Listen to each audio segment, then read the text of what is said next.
Assalamualaikum warahmatullahi wabarakatuh. Jumpa lagi kita dalam kuliah kualitas air aquaculture, di mana pada kesempatan kali ini kita akan membahas satu pokok bahasan manajemen kualitas air yang berhubungan dengan fitoplankton. Pada pokok bahasan ini terdapat dua pokok bahasan. Yang pertama tentang blooming fitoplankton, dan yang kedua nanti kita akan membahas tentang blue green algae atau BGA.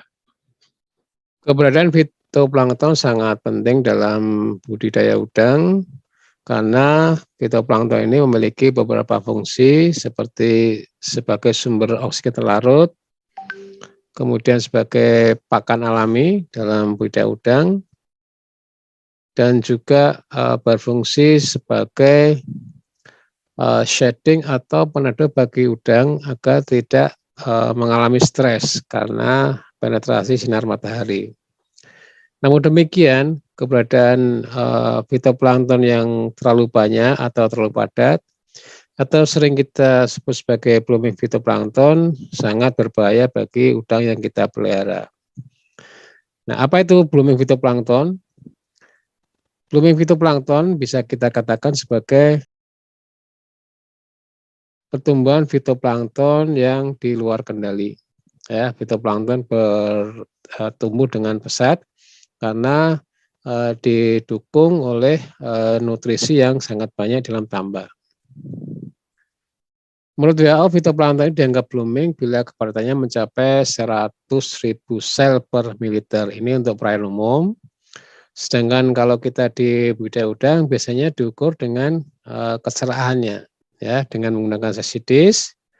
Jika kurang dari 30 cm kecerahannya, itu sudah dianggap blooming fitoplankton. Kalau diukur dengan kepadatan ya sekitar lebih dari 10⁻⁶ sel per mililiter. Kecerahan kurang dari 20 cm ini juga sangat berbahaya bagi udang, ya.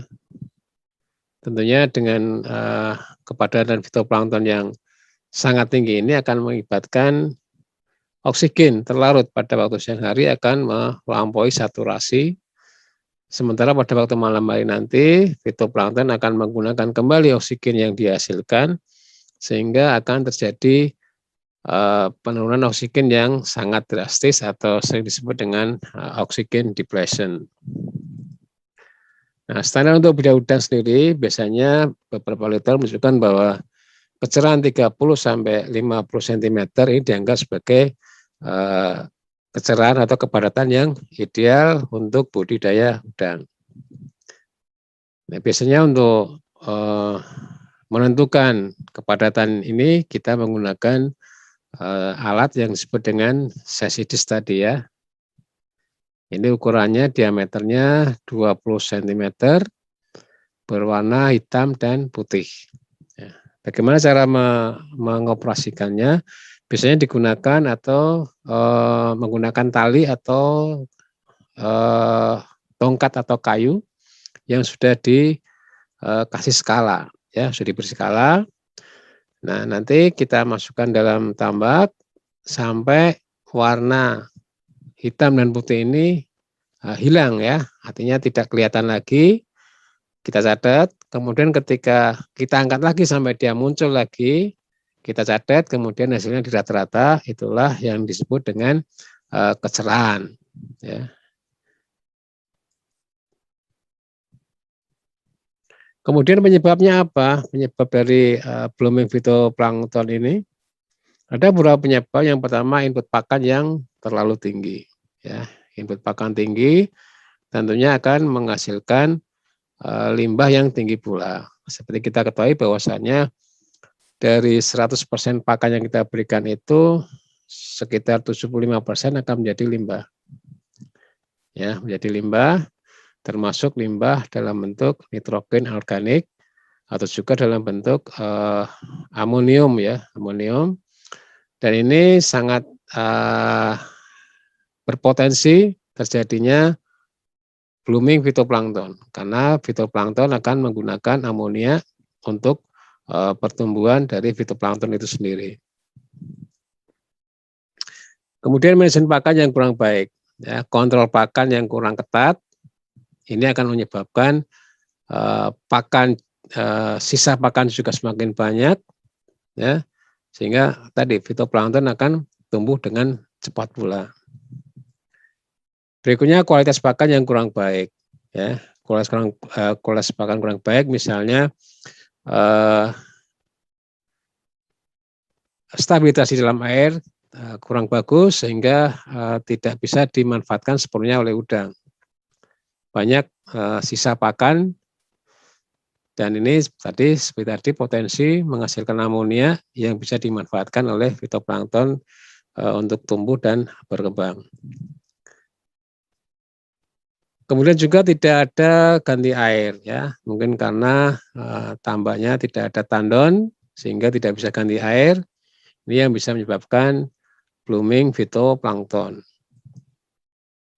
Kemudian sisa pakan dan kotoran menumpuk di dasar tambak. Nah, ini seharusnya sisa pakan dan kotoran yang ada di dalam tambak itu harus dikeluarkan atau disipon sehingga tidak merangsang pertumbuhan fitoplankton itu. Ya, ketika sisa pakan maupun kotoran itu terbuang, maka fitoplankton akan kesulitan memperoleh nutrisi berupa amonium. Kemudian efek buruk bagi udang apa gitu ya? Ada beberapa efek buruk bagi udang di sini mungkin yang bisa saya sampaikan. Yang pertama, oksigen pada siang hari sangat tinggi, bahkan melebihi saturasi atau oversaturasi. Sementara pada malam hari akan turun secara drastis. Kenapa bisa seperti itu?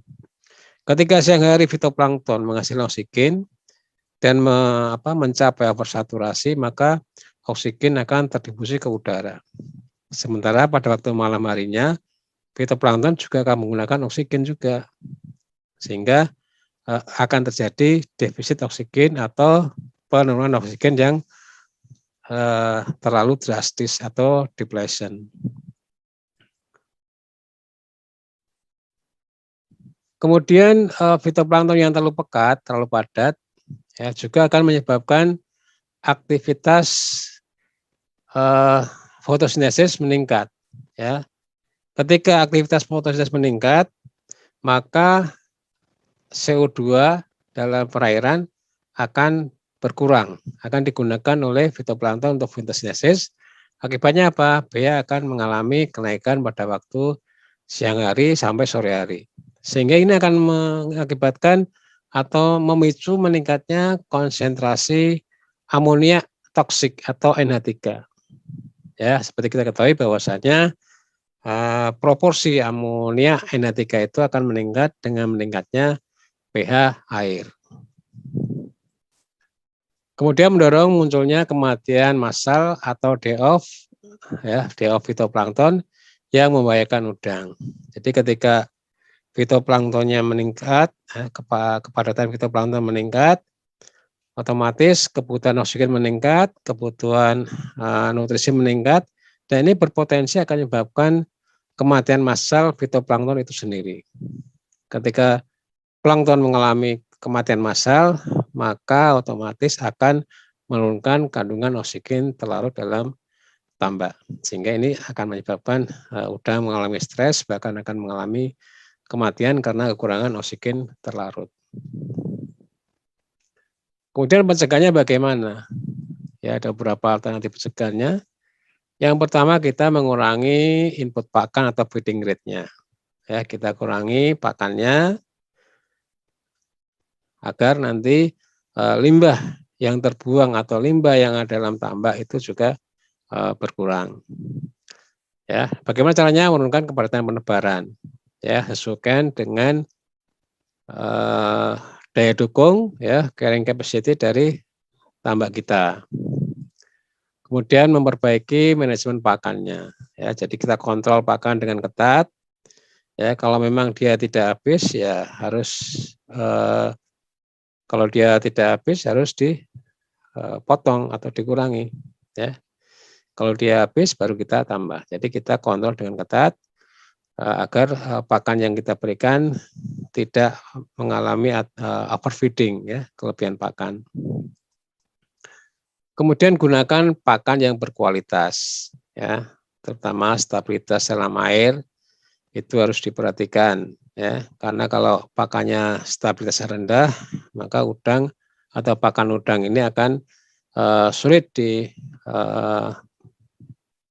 dimakan oleh udang secara optimal, ya. Jadi kita gunakan pakan yang berkualitas. Kemudian kita bisa menggunakan biofilter, ditambah-tambah treatment ya, pengendapan ya untuk menyerap amonia yang dihasilkan itu baik dengan menggunakan bakteri nitrifikasi, tanaman air ya, ikan nila maupun juga dengan menggunakan kerang hijau. Kemudian kita bisa juga menggunakan molase atau sumber karbon lainnya untuk merangsang pertumbuhan bakteri trotrof. Ya, ini sebagai kompetitor bagi fitoplankton dalam memanfaatkan amonia.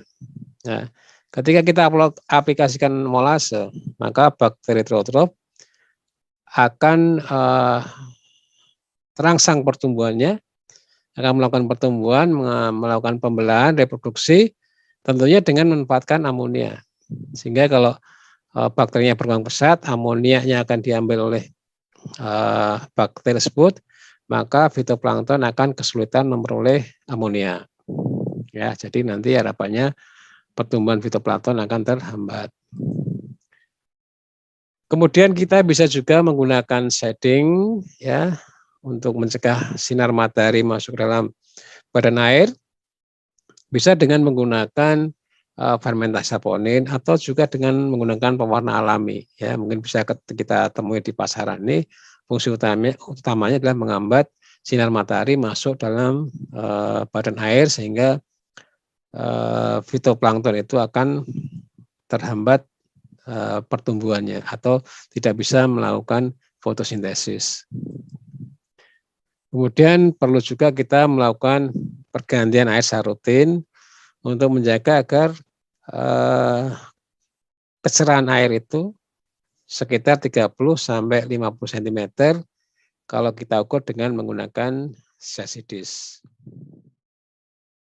Berikutnya kita akan membahas mengenai blue green algae atau BGA yang sering menjadi masalah dalam budidaya perairan, terutama pada budidaya udang. Blue green algae ini bisa menyebabkan beberapa pengaruh buruk bagi udang yang kita pelihara, atau bahkan bisa menyebabkan terjadinya off flavor atau penyimpangan rasa pada udang itu sendiri. Kali ini saya akan mencoba membahas tentang fakta yang ada pada blue green algae ini maupun bagaimana cara mengatasinya agar tidak dominan di tambak kita. Nah, kalau kita lihat di sini, blue green algae memang memiliki ciri yang khusus ya, di mana ketika dia dominan di salah satu tambak, ya, terutama pada siang hari, nanti dia akan naik ke atas, memenuhi permukaan, tetapi di bawahnya airnya akan bening. Ya, seperti kita lihat beberapa gambar di sini, ya, dia memenuhi tambak di permukaan tambak, tetapi di bawah lapisan blue green algae ini airnya bening. Ya, kalau sudah dominan seperti ini, plankton jenis lainnya tidak bisa tumbuh. Ya. Kenapa tidak bisa tumbuh? Nanti akan kita bahas. Ada beberapa fakta tentang blue green algae ini. Yang pertama, blue green algae atau sering kita sebut dengan BGA, ya, disebut juga dengan cyanobacteria. Ya, cyanobacteria karena memang memiliki sifat-sifat seperti bakteri ya, tapi tetap dia termasuk dalam golongan alga. Kemudian jika mendominasi perairan atau tambak akan menyebabkan terjadinya fluktuasi oksigen terlarut. Ini yang cukup berbahaya. Kemudian juga terjadi stratifikasi. Stratifikasi itu kadar oksigen terlarut yang bervariasi di dalam badan air itu. Ya, jadi stratifikasi atas lebih tinggi, kemudian ke bawah, semakin rendah dan semakin rendah. Ya, kemudian juga menghasilkan senyawa beracun, ya, terutama dari jenis Anabaena dan Microcystis. Ya, ini menghasilkan racun dan tentunya akan berbahaya bagi udang yang kita pelihara. Berikutnya, kalau dalam budidaya itu yang ditolerir itu maksimal 10%. Ya, 10% itu yang bisa ditolerir, artinya diperbolehkan. Tapi kalau sudah dominan, nah ini yang berbahaya. Karena kalau sudah dominan, nanti akan menghambat pertumbuhan jenis plankton yang lainnya, baik chlorophyta maupun diatom.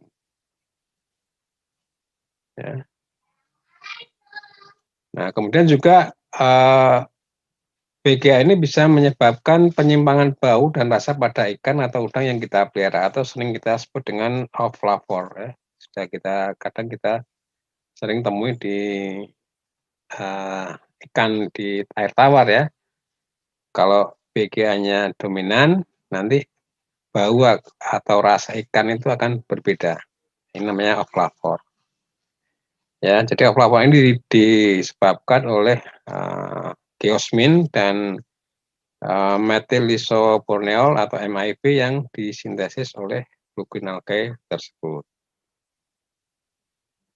Nah, kemudian ada beberapa jenis BGA yang sering hadir dalam tambak, ada Oscillatoria, Anabaena, Microcystis, Nymphia, dan juga Apanizomenon.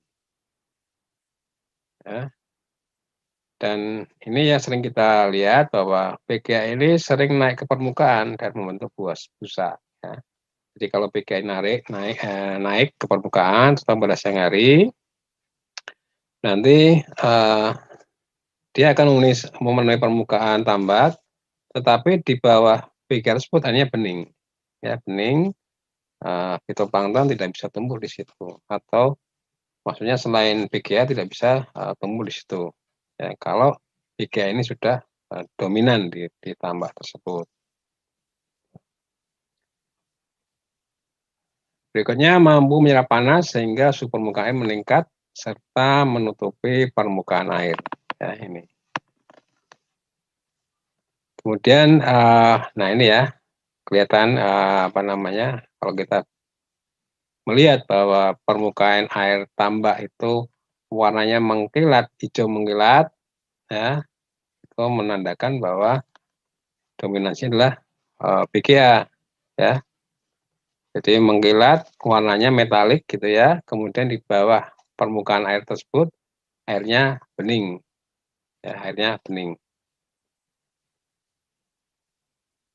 Kemudian, nah ini yang cukup berbahaya juga, mudah mengalami kematian massal atau die-off bila terjadi blooming. Ketika dia blooming, nah ini yang kita khawatirkan nanti dia akan mengalami kematian massal.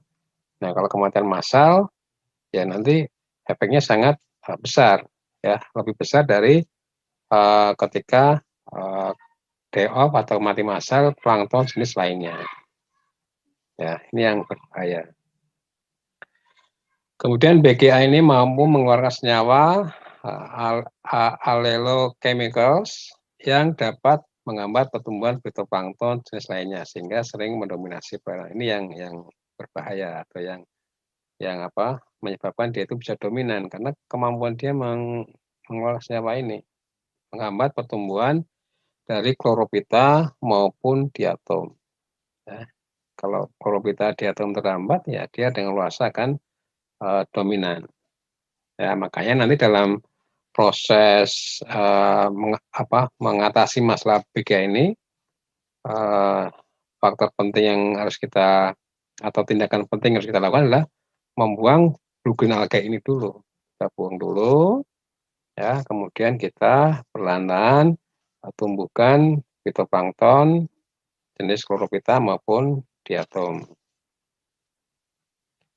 Kemudian BGA ini mampu mengikat nitrogen langsung dari udara sehingga mampu berkembang di perairan yang miskin nitrogen. Ini perlu dicatat juga bahwa BGA ini bisa langsung mengambil N2 dari udara, dari atmosfer.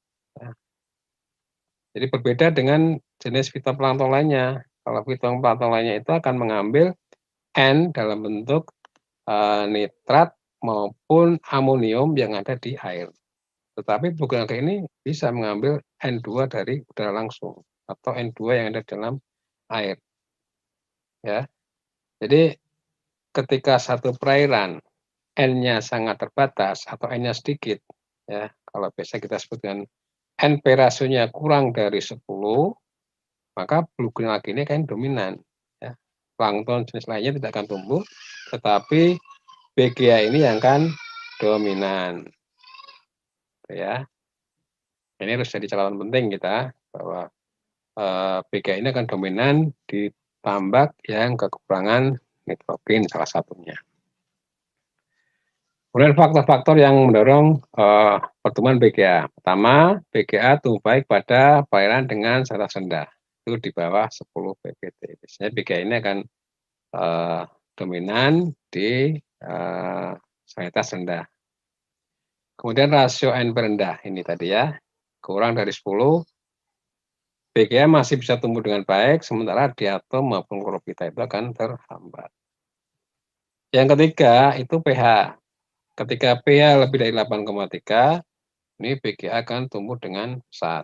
Ya, karena BGA bisa toleran terhadap kondisi tersebut dan juga toleran terhadap kondisi bahan bakar rendah dan konsentrasi karbon dioksida yang rendah. Nah, ini jadi pH lebih dari 8,3, kemudian NP rasio rendah atau nitrogennya rendah. Kalau NP rasio kurang dari 10 ya kira-kira. Kemudian salinitas rendah. Ini akan merangsang pertumbuhan bluegreen algae ini. Ya. Ini ada beberapa metode untuk mengatasi blooming BGA ini. Yang pertama, ini menggunakan bahan kimia, ya, beberapa algaside seperti kuprik sulfat, CW4, simazin, dan potasium prisinoleat. Ini bisa digunakan untuk membasmi BGA ini. Ini menurut pendapat dari Boyd, ya, dengan konsentrasi kuprik sulfat 2,0 mg/liter mampu membunuh 53% bluegreen algae. Ini berdasarkan penelitian ya. Namun demikian penggunaan bahan kimia ini sangat riskan, artinya mengandung efek samping yang perlu kita waspadai. Ya. Karena apa? Karena penggunaan bahan kimia ini setelah kita aplikasikan ada beberapa efek sampingnya. Yang pertama tentunya dia akan menyebabkan stres pada udang yang kita pelihara dan juga penurunan oksigen. Dan yang lebih berbahaya lagi ketika residu dari bahan kimia ini habis, maka bluegreen algae akan muncul lagi. Ya, bluegreen algae akan muncul lagi karena memang ekosistemnya itu sesuai dengan pertumbuhan bluegreen algae tersebut. Ya, itu. Jadi penggunaan bahan kimia dalam hal ini itu terutama kalau ada udangnya itu tidak direkomendasikan. Samping itu kalau kita menggunakan BGA ini tentunya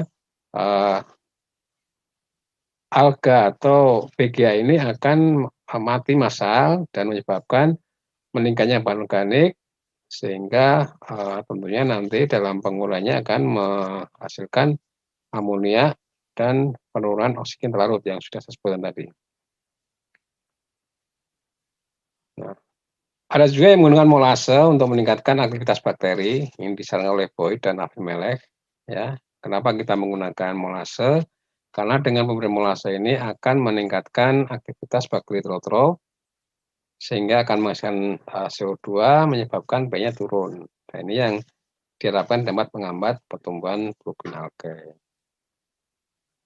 Nah, namun demikian, treatment tanpa bahan kimia ini yang perlu kita lakukan untuk menghindari efek samping dari aplikasi bahan kimia tersebut. Ada beberapa treatment atau tindakan yang dilakukan untuk mengatasi BGA ini tanpa menggunakan bahan kimia. Yang pertama, meningkatkan volume pergantian air. Ya. Yang kedua, ya, pergantian air bagian atas pada siang hari, ya. Karena pada waktu siang hari nanti dia akan naik ke atas sehingga kita buang air permukaan.